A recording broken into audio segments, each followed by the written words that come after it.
Well, I can still see there's a few people pouring in, but it's just tipped over to 12:01 on my clock, so we might get started. Hi, everyone. My name is Eamon Waterford. I'm the Director of Policy and Deputy CEO with the Committee for Sydney, and I'm delighted to invite you to this event with the team from Blakthumb. This is a great opportunity for us to talk about food security and urban resilience, and I'm really excited to have a conversation about that. This was kicked off for us by a piece of research that Blakthumb produced called Cities That Feed Us, and I've asked Mel and George, who'd been involved in that work, to come along and talk to us. I want to start the event by acknowledging the traditional owners of the land that we're meeting on. While we're meeting online and we're in different parts of Sydney, different parts of Australia, and indeed different parts of the world, I'm currently on Gadigal land, and I'd like to pay my respect to elders past, present, and emerging. A little bit about today's event. We're going to hear from Mel and George. They're going to present some slides and give us a bit of a sort of back and forth about some work that they've been up to, and then we're going to have a bit of a Q&A and an opportunity to ask some questions and dive into what the implications are for Sydney. A little bit about our speakers. Mel's the co-founder and CEO of Blakthumb, which provides an end-to-end controlled environment agricultural model, CEA. Blakthumb exists to build food security and urban resilience by integrating commercial scale sustainable food production into urban environments. George Carter is a serial entrepreneur in food tech and sustainable agriculture. He leads marketing and vertical farming technology growth efforts for Sananbio in the US and abroad. He's actually joining us from the US at the moment. He's a fervent supporter and food system disruptor. He brings a deep passion for community access and business to the world of vertical farming and controlled environmental agriculture. Hey guys, welcome. How are you? You're both muted. Hey. Unmute. Yep. Unmuted. Hey Eamon, how are you? It's great to be here. I'm really well. Thanks for joining us both. What I might do then in that case is hand over to the two of you. Mel, I think you're probably going to kick off and share some slides, but welcome to both of you. Over to you. Thank you very much. All right, sharing my slides now. Yeah, thank you, Eamon and Committee for Sydney for having us today, and for the introductions for George and myself. So as Eamon's already mentioned, today we're going to be talking about some research that my company developed and released earlier this year, and really about that bringing food production back into urban centres and urban environments, and what controlled environment agriculture is and the role that Australia can play in really driving this innovation forward. So this is really important to us. We don't have to do introductions anymore because I'll just put that there. But we don't have to do introductions anymore because Aim's already done a fantastic job of that. But yeah, it's really great to have George here today. We do a bit of work together and are really well aligned in our thinking in this space. So just a bit of context on the research. So we did release it earlier this year, but really the intent of the research was the purpose was to investigate the risks, opportunities and barriers for controlled environment agriculture in urban environments. And part of why we wanted to do this, so my co-founder Carrie and I, we both have built environment backgrounds in the public and private sector. And one of the things that we recognized in the context of urban farming, there was a lot of talk about the farming and not so much talk about urban. And if we're going to integrate controlled environment agriculture or urban farming into cities, we need to make sure that we understand the urban side as much as the farming. And so we went out and interviewed lots of people from the built environment profession, gaining their perspectives and opinions about the risks, opportunities and barriers for integrating controlled environment agriculture into urban environments. And this piece of research is really the outcome of that. The other intention that we wanted from this research was really to be able to drive forward an action plan on how to, kickstart this industry, for want of a better word, in Australia, and also to put Australia in a position so that we can lead from the front and really innovate in this space and, play on the global stage as a leader. So what is CEA? So there's lots of different ways people think about it, but when I'm talking about CEA, I'm talking about controlled environment agriculture as a technology-based approach towards food production. And I'm talking about it specifically about growing indoors, vertically, and without soil, so hydroponically. Why does it exist? It exists, essentially CEA came about to be able to grow without the constraints of the weather, the variability of the weather, and also to grow closer to people so that you remove the impacts of long, complex supply chains that factor really heavily into our food systems today. It's been around, so George has got some history on this, but in its current form, CEA has really been around for, 10 years, almost 15 years. And I just want to make it clear here that I'm talking about CEA as different to protected cropping. So protected cropping where, we do a fair bit of that in Australia. We get a lot of our tomatoes that way in our supermarkets. But this is much more technology driven, much more vertical farming, integrated into spaces, as well as potentially doing it in greenhouses. And CEA is useful for urban environments because it is about that, being able to grow food closer to where people live, which, is fresher, more nutritious food that has reduced storage and transport. And we have a lot of varieties that are grown for the purpose of they store well or they transport well, not necessarily for their flavor or for their nutrition. And growing in a CEA environment allows farmers to grow high volumes in relatively small spaces due to the vertical nature of the growing. Controlled environment is a controlled environment, so that it means you can really perfect the growing environment for the types of crops that you're growing. So that means, and you don't have the variability of the weather, so you've got higher quality, more consistent produce, and you can grow all year round. And the other benefit of it growing completely indoors is that, and why it's good for urban environments, is that you don't necessarily have, you can integrate this into a built form. So therefore you can release land and space for other purposes that can benefit place and benefit society. In case anyone isn't familiar with the growing methods, there's a multitude of them, but the three most well-known common growing methods are hydroponics. I'm sure everyone here today has heard of that, essentially growing without soil. And the benefits of these growing methods is that the plants aren't competing for nutrients or water through the soil. They're actually getting that directly to their roots. So it allows you to grow faster in a controlled environment as well. Aquaponics, which is essentially hydroponics with aquaculture, so growing plants and fish together, and aeroponics, which is similar to hydroponics, except the nutrient water is sprayed onto the roots of the crops directly. George, is there anything to add to that I may have missed? No, I think you covered it. That's a pretty good definition. Excellent. Just to get to a bit of a state of play. So in terms of the global, and this is talked about in our research, what's happening around the world. So a key thing is that it's a really innovative and growing industry. So CEA is rapidly growing. It was valued at $3 billion in 2018. It's forecast to be valued at $20 billion by 2026, which is almost a 7-fold increase. And there's really a lot of new entrants in this space, which is really driving competition and speed of innovation. And there's kind of this race to build the best technology at the moment. And something that I've noticed, and George, your perspective on this, is that there's larger players in the industry, and we think of companies like air farms. They exist, they're large, but then haven't necessarily scaled enough to be really massive players and dominate this market. And just that CEA is growing all around the world. George, you deal with a lot of companies all around the world, and you see what this industry is doing globally. What's your perspective on the innovation and the growing nature of CEA?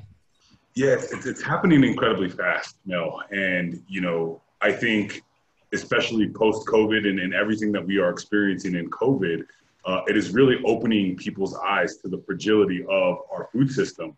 And I think people are beginning to have to turn to technology to essentially grow food closer to where it's consumed, because we are beginning to see the overall impacts of kind of industrialized agriculture and how that is impacting our climate. So there's so many factors that feed into this, but I think ultimately there is still a ton that needs to be learned in this industry because it is so new and it is so innovative. And so a lot of what our team focuses on is actually, we've developed a piece of technology, but now it's about transferring the knowledge in running and operating this technology, because that's the thing, one of the big bounds that keeps this industry from growing. And automation is a big piece of this, but right now there isn't a ton of talent or a lot of knowledge around this space. And so, that is going to be a key to really helping push and drive this industry forward, is not only the technology piece, but then transferring that knowledge across the globe and disseminating that information so that we can allow this industry to grow and thrive, really, and be enabled in a way. So. Absolutely, absolutely. And in terms of investment, something that we've noticed is that we see investors in the US and Europe, for example, are really willing to back impact and innovation, and that's really core to a lot of the way that investment works, and a willingness to back startups that are in industries such as infrastructure and hardware. Mm-hmm. And I'm really curious to get your view on that, and if that's something that you see as well. Yeah, for sure. I mean, you know, the reality is urban farms and CEA is infrastructure, right? This is city infrastructure that we've never really taken into account. And this isn't, you know, purely just a product or a software product. There's a lot of different facets to this that are kind of bundled in the CEA package. And so I think for investors, very similar to the fact that there's not a lot of knowledge in terms of what's happening in the space. I think a lot of investors don't necessarily know how to quantify the value or understand the value that vertical farms bring. And it's not just the technology piece, it's also the produce, right? What we actually produce. And so really understanding that, because ultimately food is a very traditionally very low margin industry. And I think what's unique about indoor vertical farming is that it also has the ability to change the way that food in the industry somewhat works at this stage of the game. And so, you know, we're looking at massive business models kind of being upended, where traditionally in agriculture, you know, food comes out of the farm, it then goes to a processor, it then goes to a distributor.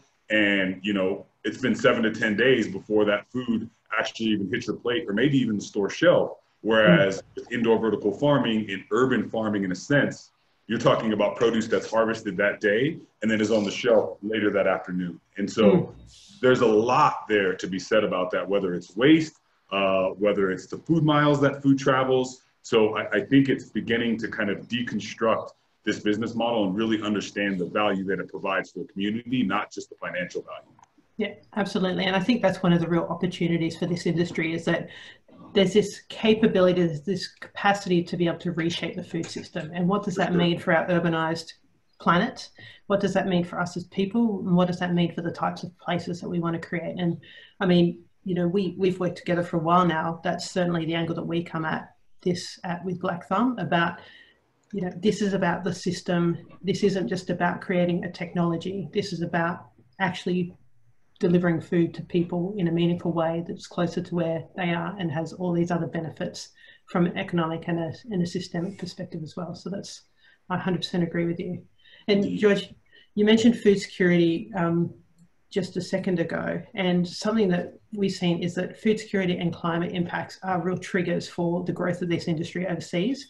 And we see that investment has been triggered by food security and climate risks, and that's really helped the development of this industry, which you mentioned before. Something that we've noticed, that food security and climate are seen as real issues that need to be addressed, particularly from an investment perspective. You know, for example, in the US, in, you know, where you are, that country is heavily reliant on the state of California to produce most of the fresh food for the nation. And then that's got logistic issues, that's got storage issues, that's got, you know, nutritional issues, but it's also got climate impact issues in that state has been in drought for a long time, and that really produces a risk. And I believe the US has just made some grants recently where CEA was included for the first time. Yeah, I mean, literally in the most recent farm bill, for the first time, CEA and urban agriculture actually had a category of funding that was put aside for it, because our you know, governments are beginning to understand that this is a massive opportunity, but it's also a big threat, right? If we don't change the way that these systems currently operate. And I think the US is very similar to Australia in the fact that we're very densely populated in our cities, right? And the rural parts of our countries are less populated. And so, you know, the reality is, again, as this system begins to change, you know, we have to begin to grow food that's closer to our communities, because we just don't know what impacts could be looming around the corner in California or wherever it may be. And there's certain places like this across the globe, right, where, you know, Spain is for the EU, right? I mean, they produce like 90% of the produce that the EU consumes. And so we have to begin to look at more decentralization in these systems, especially as more disruptions continue to impact our systems, not just the food system, but our systems in general. And understanding that food is a pretty key component to that, right? I mean, we rely on farmers 3 times a day. You know, we see a doctor once every few months or whatever it may be, but we rely on farmers 3 times a day. That's critical to our survival, right? And so we have to adapt, for sure. Yeah, 100% agree. And you mentioned before essentially the role of government, and I think the role of government is so important in this space, and it certainly has come through in our research, particularly in the recommendations. And you know, think about 2 examples. Singapore, a country that imports 80% of its food, its government are seriously investing in the space with a 30 by 30 policy, which is about producing 30% of the food that the Singapore takes in by 2030 within its own country. And a big part of that strategy is about CEA and implementing controlled environment agriculture into urban environments, and Singapore being an intensely urbanized nation. And in the UAE, similar, a desert nation, can't really grow its own food, imports about 90% of it. Greenhouses are just not viable because it gets too hot there. So CEA again, and the government is seriously investing in this space. And I think it's such a wonderful thing to see where, you know, UAE have set themselves a target to be one of the most food secure nations in the world, when currently they're one of the poorest performing in this space. So, you know, this role of government and this food security driver that's there to really, it's an opportunity to build urban resilience, build food security, and do that by enabling this industry. So yeah, I think it's really.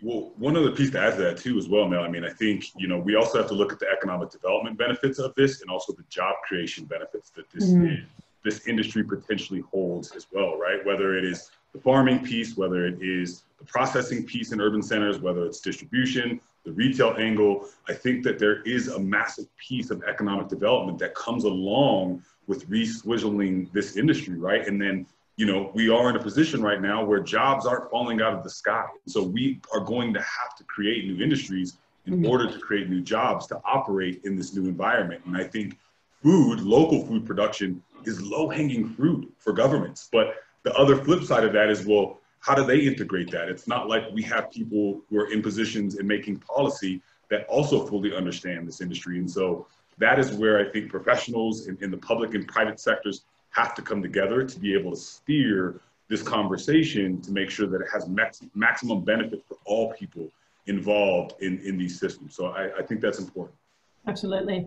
And I mean, you've already mentioned that CEA is a type of infrastructure, and that's certainly how we see it. And that was a finding of our research as well.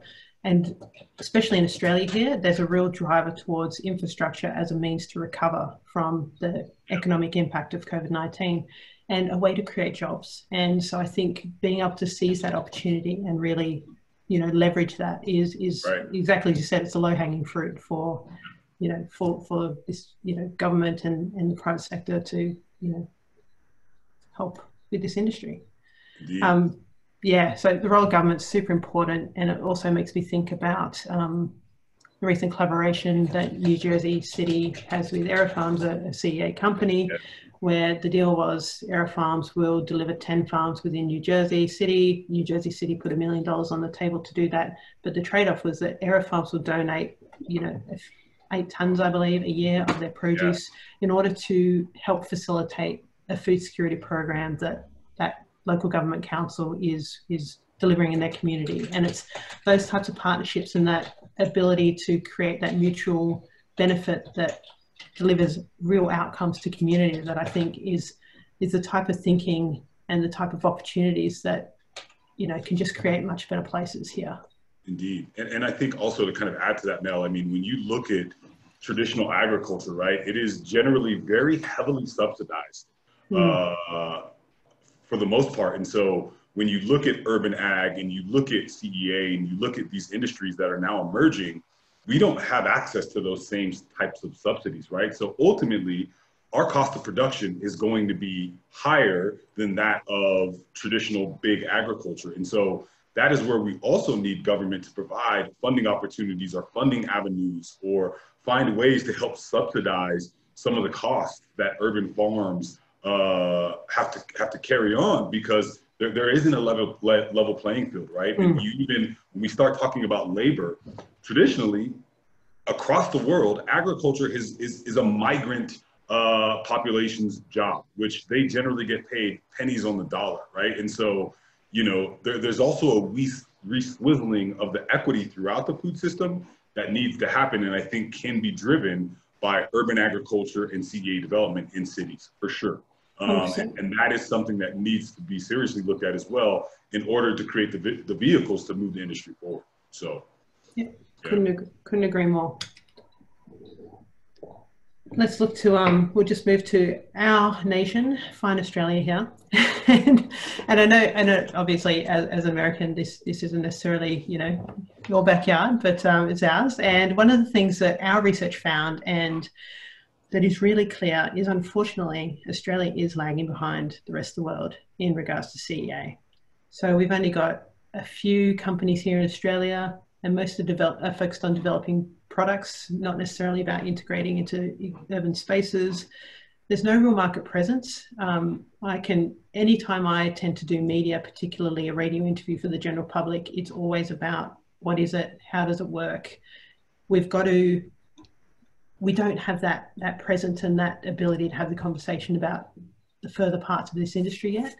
And, one of the things that our research talks about is that Australia is really good at R&D, but we're not very good at commercializing that research and that innovation. And I think here we've got a real opportunity through this industry. There's a lot of innovation, there's a lot of research that's happening, there's a lot of collaboration, but let's actually get it out there, get food production at commercial scale in urban environments to be able to really drive more resilience and food security. This is a business opportunity as well. This is about economic development, as you said, but really being able to drive this forward. And I think that's really critical. Indeed.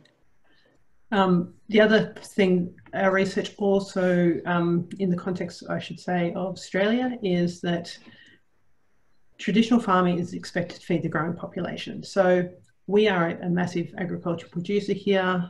We are a powerhouse in the world, but we can't escape the reality that climate impacts are affecting our farmers.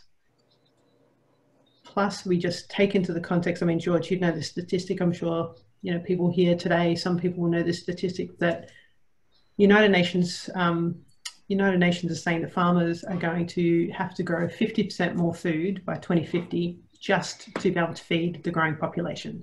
So that's not accounting for anything else. That's just X number of people growing 50% more food. When we talk to farmers, they say to us, we're going to struggle to do that. So this is a real opportunity to supplement that food supply. And George, what do you say to that? That I think we share that view that that's going to be a real risk, particularly from a climate perspective. Yeah, the reality is, right? We're having to expect to grow more food with less resources. That doesn't work well, and that doesn't bode well for us. And so, again, ultimately, what's happening right now is it seems like the challenges that we're facing are accelerating. So if that's the case, the solutions that we need for these challenges also need to accelerate, right? And I think, the reality is, again, Mel, we have to begin to look to diversify the way that we grow food, plain and simple. And I think traditional farming is a part of the equation. Protected cropping is a part of the solution, and so is urban agriculture, right? We're going to need all of these systems and ways of producing food to be able to move beyond the future, essentially. And that's the reality. And so we have to start developing these solutions now, because the stakes that we're facing are it's a big challenge for sure. Absolutely. And that goes to the heart of two things for us. Is one, we've been asked before by, quite a few people, are you going to be taking jobs away from farmers? The fact is, no, we're not. This is actually about supplementing the needs of the future. And secondly, what you were talking about there as well is this goes back to the food system. This is about what are the systemic impacts that can happen here. And, we see our farmers quite often locked into the supply chain, especially through big retail contracts, which really dictates the yields and the type of produce that they that they, put to market. And unfortunately, retail is taking a substantial proportion of the price of that good, and that impacts the ability for our farmers to, innovate. Even though Australia, on a global perspective, are actually pretty good up. We take up innovation in ag pretty well. We kind of touched on this before from a global perspective, but one of the things that we see is that Australians, and I'm not talking necessarily about individual Australians here, but Australians, we're not seeing climate impact or food security as triggers yet. It's kind of like this "she'll be right, mate" attitude that we often have. And it's absolutely crazy when we think about this in the context of the bushfire season we had last year, that since 2000, we've been in 2 serious prolonged droughts. We're one of the driest countries on the planet. And if we think just in the context of Sydney itself, only 20% of the food that feeds the biggest city in our country comes from within the Sydney Basin. So just like Singapore, we're essentially importing 80% of our food into Sydney, and we really need to build up resilience in this space. So this is a concern for us. The other thing so climate impact is happening, and we need to face it. And CEA is an opportunity to be able to get on that front foot, exactly as we we're just talking about, to be able to supplement the food supply, but also from a food security perspective. So Australia, very wealthy nation, we do well for ourselves, but still, out of a country of 25 million, we've got 5 million Australians who are experiencing food insecurity at any one time. That number is growing, unfortunately. Yeah. So food security on that spectrum of, on one end, I'm not sure how I'm going to get my next meal, where my next meal is going to come from, to I am skipping meals because I can't afford it, it's too far away, or I can't access it. And that's a real concern. So we're a wealthy country, and this is happening to a significant degree. Yeah.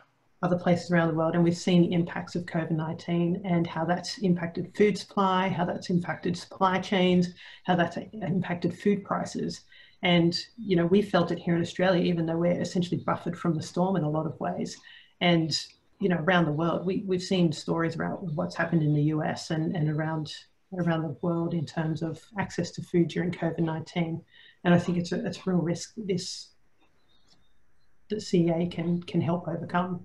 Indeed. And I think one of the things that's, we see a lot, right, in the system is the amount of waste. And so it's interesting to see, a fifth of your population is food insecure, but yet we waste 30 to 40% of the food that is grown, right? And so there's this interesting dichotomy that exists here between these two relationships that, again, these are systematic issues. These are not individualistic issues. And so that is where we have to understand, where is the waste occurring? How do we take that waste out of those waste streams? And again, integrate these things into our city to begin to lower some of these risks that our general populations are being impacted by on a daily basis.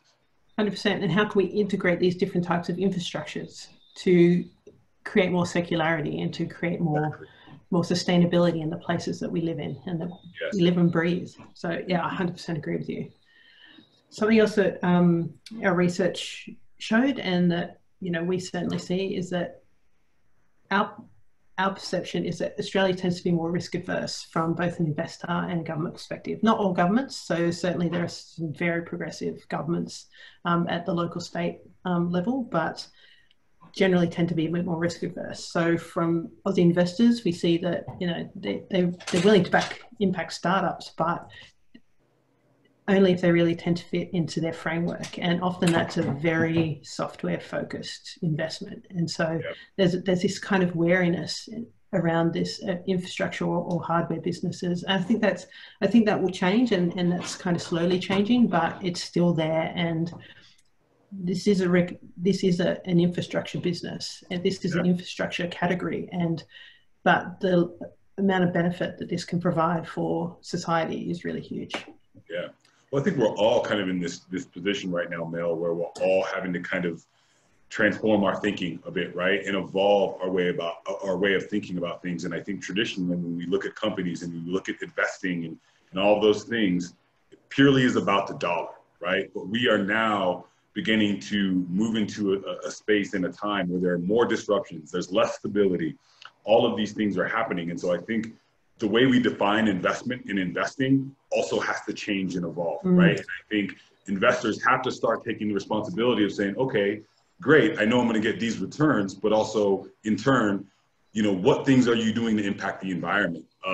What things are you doing to have social impact through your business as well? And that framework also needs to expand in the way that we look at social enterprises and environmentally friendly enterprises. That has to also evolve.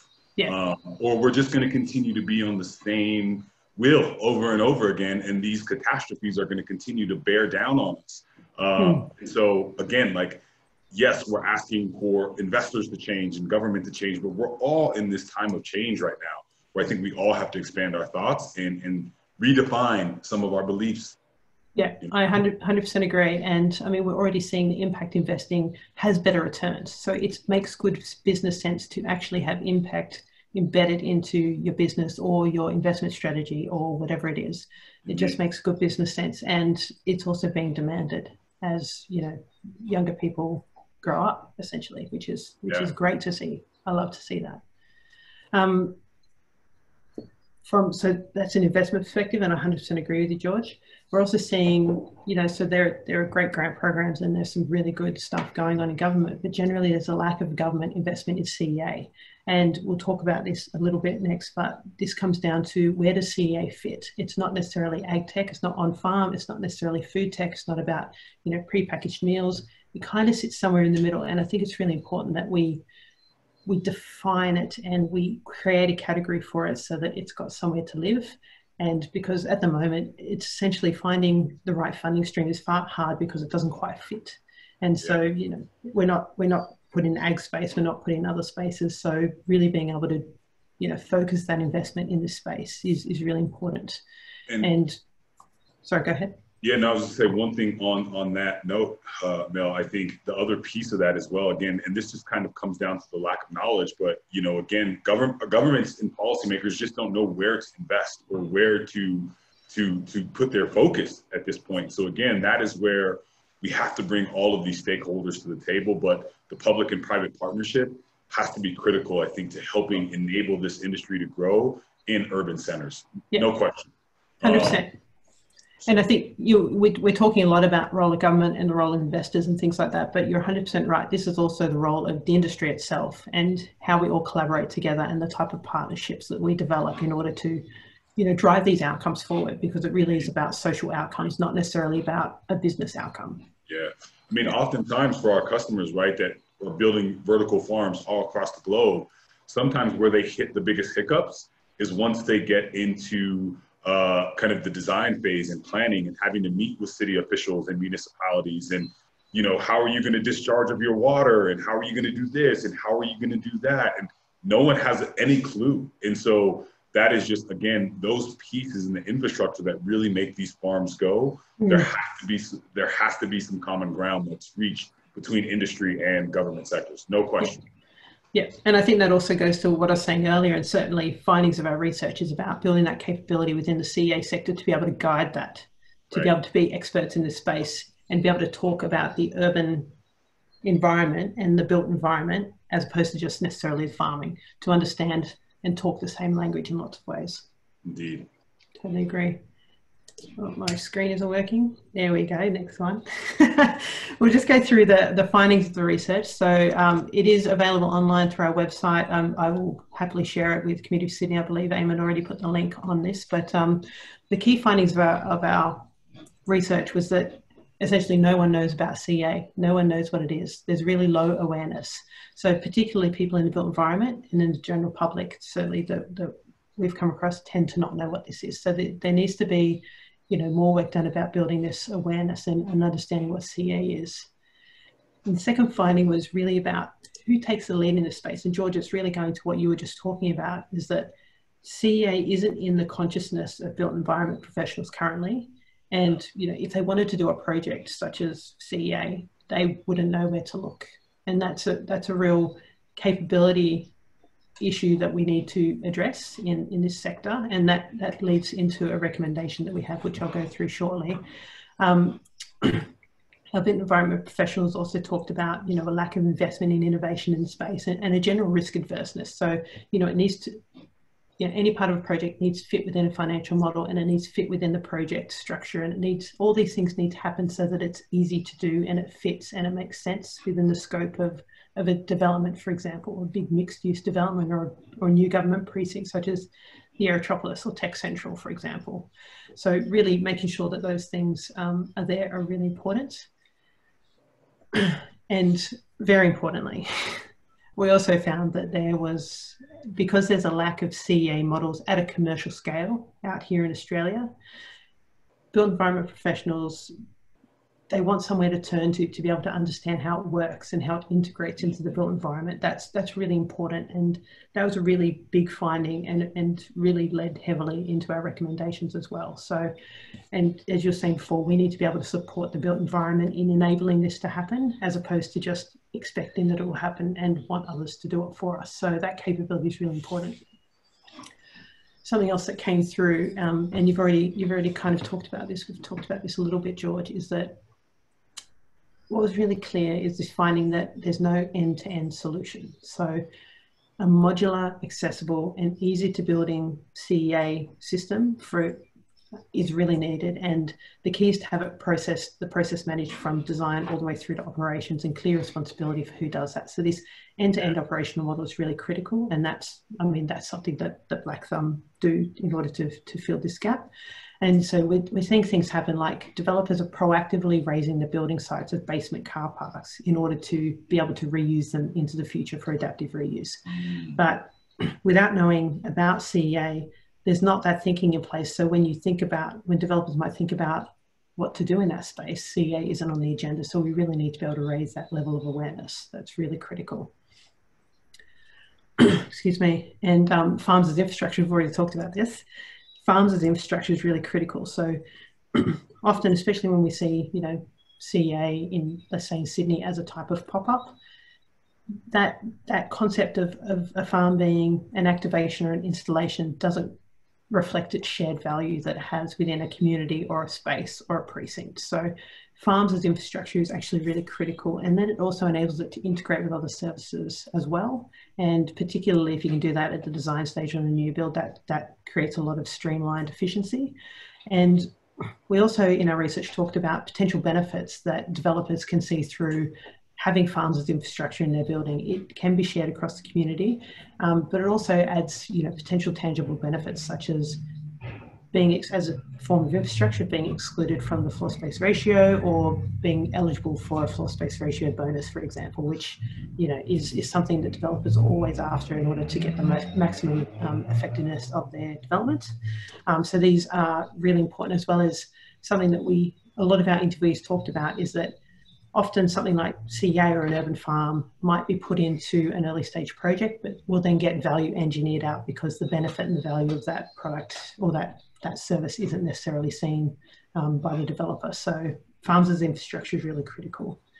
And obviously there's the opportunity for resilience. We've talked about this a lot, so I won't go on too much about it, but really bring your food production. So historically we've seen, and it's happened all over the world, a lot of our cities had food production to start off with, but as our cities have grown, it tends to get pushed out to the edges for higher and better uses from an economic perspective. There's a real opportunity to bring it back, but we need to do that in a smart way that is, is aware of the constraints of cities, and that is done in a way that's sensitive to place, so that we can actually, create that great environment that's livable, have the function of the food there, have a way that people can see how their food is grown, really reconnecting people back with food, but to do that in a way that doesn't take up huge swathes of land, so that cities can actually be cities that are dynamic and interesting and different, and places that you want to go and visit, but also has this cool thing going on that happens to feed us. As you said, 3 meals a day is farmers are producing your food. So this opportunity for resilience is really critical, and there's no reason why we can't do it. Not to mention local food systems. To our recommendations, 5 key recommendations. First one is about providing clarity. So we've talked about this, putting structures in place to allow CEA to thrive in Australia. And this is really about that definition. Definition that allows the industry to grow and also recognises it for what it is. So currently there's a definition for controlled environment horticulture, but it's essentially saying growing in greenhouses and hydroponically. It needs to be much broader than that, and it needs to be really focused on the urban side of CEA so that we can actually integrate it into cities. Really critical. And the other thing that, from that clarity perspective, was about building the planning pathway so that CEA can be integrated almost anywhere. So at the moment, with in a bit of limbo, when there's uncertainty, it can often tend, you know, we want to eliminate uncertainty basically. And so we can really drive this forward by providing that definition and then building that into the planning pathways so that there's no uncertainty at all and there's clarity around what it is. Building that capacity, we've talked about this already. Urban farming, urban's important as farming. So CEA farmers need to know how the built environment works. And my perspective as well is that, and you've talked about this already, George, is about that know-how is really important. CEA needs to focus beyond the product to meet the needs of the built environment, to be able to integrate into spaces, to be able to thrive in cities. And of course, in terms of capacity, just building up the knowledge and the base understanding of CEA in the general public as well as in the built environment profession as well. We want to make it easy. That came through really clearly, that it needs to be modular, it needs to be accessible, it needs to be easily integrated. We have to make sure that CEA as a sector needs to make sure that we make it easy for the built environment. There needs to be a framework for CEA to be implemented easily, and this includes it as a category of infrastructure, exactly as you said, George, and that we found in our research for it to fit into. So it needs to be easy and flexible to implement, and CEA companies need to also do the work that we were just talking about earlier about providing some certainty about costs. We need to provide certainty to the built environment around costs, around things like yields and the benefits, such as how many people is this farm going to feed. This is really important, particularly if you say government and you're planning a new precinct, and this is a lot of my background and work. If you're going to put something like this in, you need to make sure that it's the right fit for the precinct, and you need to make sure that it's got large enough benefit to be able to meet the needs of that precinct, for example. Fourthly, beyond the pop-ups, so there's a few pop-ups of CEA type companies in Australia and in Sydney, but what pop-ups don't do necessarily is test out commercial scale business models. So pop-ups are good for building that awareness, but what really needs to happen is more pilot scale projects.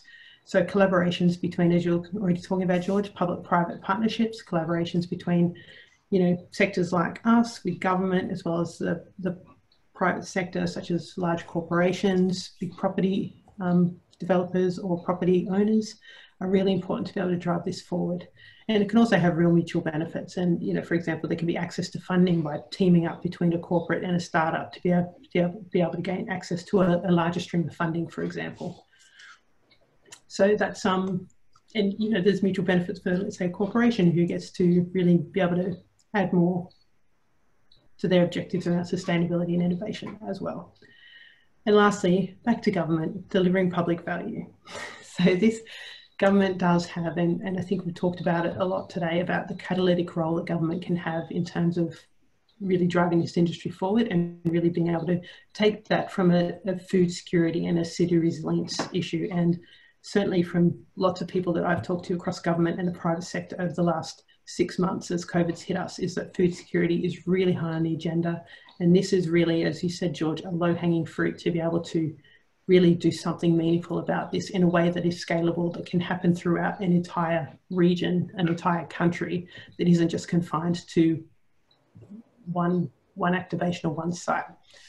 But in order to do that, we need to make sure that we've got the policy settings right, we've got the investment right, we've got any subsidies right.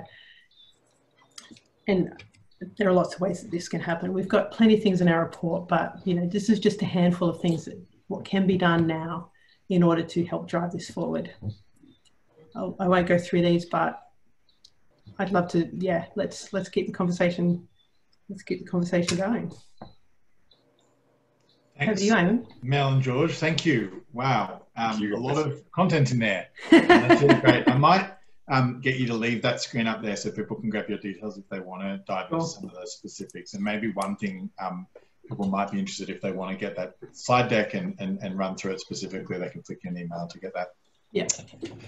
So thank you for what felt like a sort of a whirlwind tour of a global market that I frankly have to admit, until I read your report, I knew nothing about. I always thought it was super cool, and that was about my feelings on it. So it's really good to be able to kind of talk specifics, I suppose.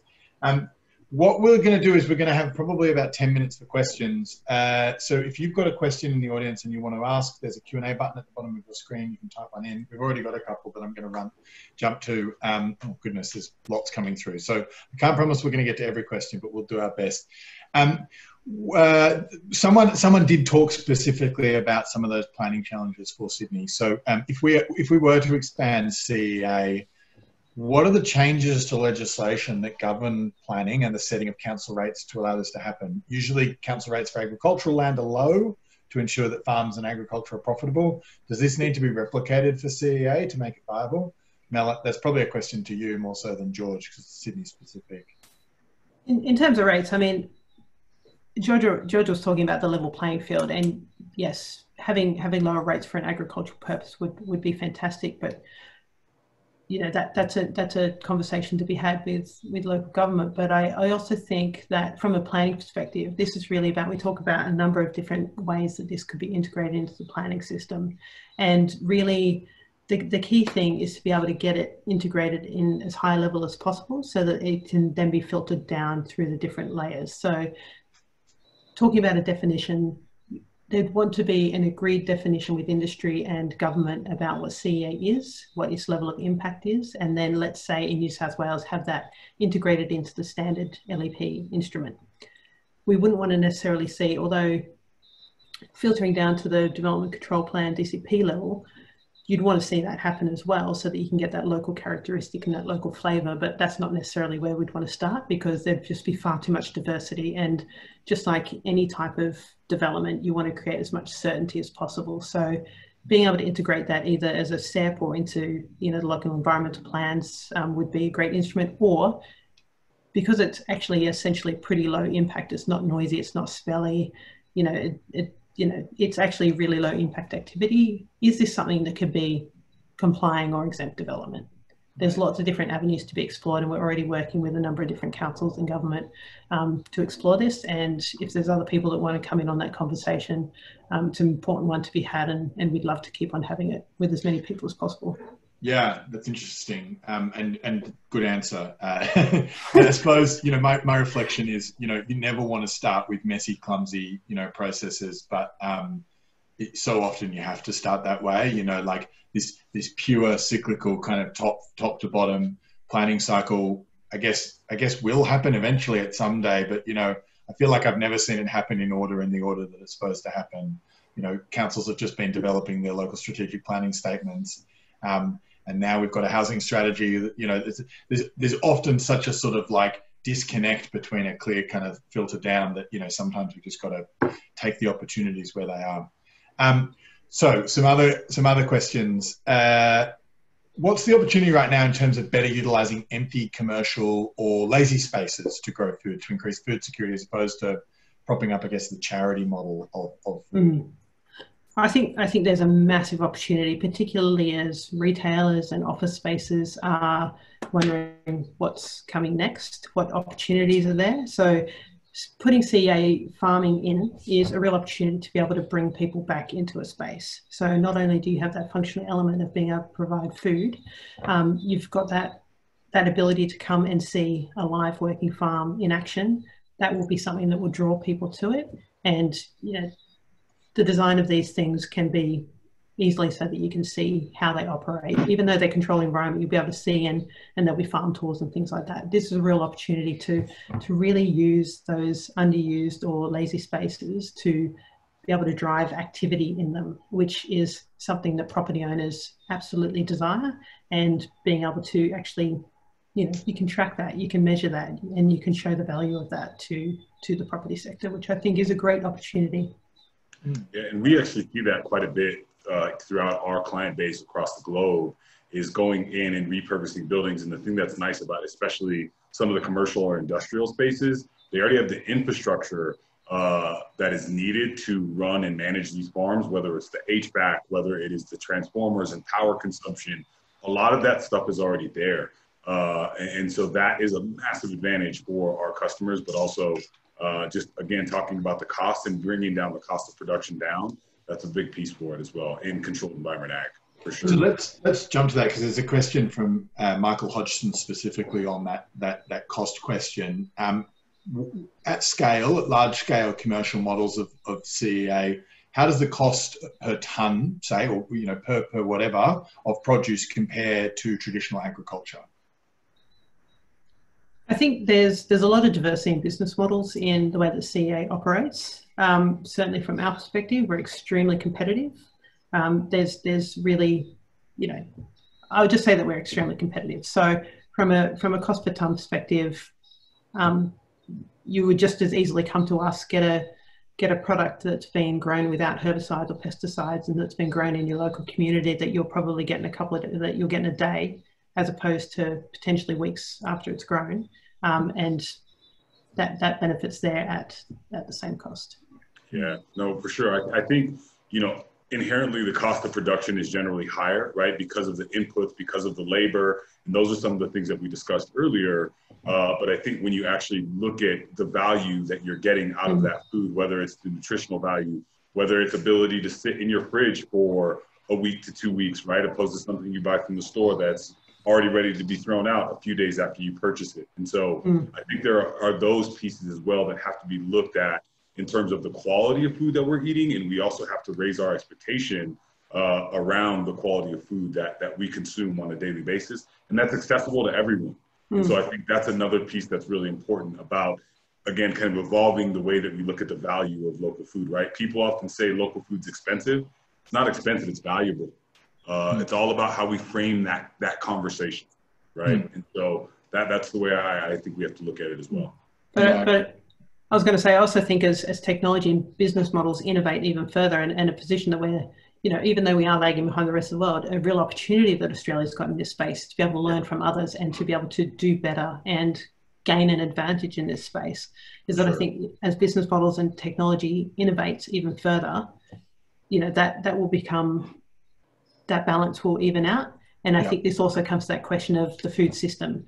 How does CEA interact with the food system, and do we go by traditional means, or do we actually reshape that and actively do that to be able to create more equity, more accessibility, and to be able to recognize that this is growing in urban environments? It is different, but what are the levers that can be pushed and pulled in order to make that more balanced and remain competitive? And that's something that we've spent a lot of time doing in Blakthumb to make sure that can happen. That's interesting. Okay. Yeah. That actually comes to another great question that someone's put in. Has there been any consumer pushback to what might be perceived as a less organic, open air agricultural product akin to, say, battery versus free range hens? Going to that, I love that line around, local is valuable, but the other side of it is kind of like natural versus mechanical. How do you deal with that? I think this comes down to the awareness and the education again. So although the food is grown indoors, it is still real food that is a biological product and that, you can eat and it's tasty. One of the things that are beneficial, so in lots of ways, and I've seen in lots of ways, CEA is, better than organic because because you're growing in that controlled environment, you don't have any risk of contamination or, any variability in soil, any of those sorts of things that may potentially impact, the healthiness or the quality of that food. So I think it's education in terms of people understanding. So, behind me in my background is, the type of, what a farm might look like. I think it's about people gaining an understanding and a familiarity with that, but also about the fact that educating that we don't use herbicides, we don't use pesticides. It's actually more natural than growing in the open air where there's a lot of pesticide use on the food. And then you don't have all that transport and storage as well. So we often hear the story about, we're not growing apples, but apples being in storage for a year before they even get to the supermarket. So your fresh apple actually isn't terribly fresh.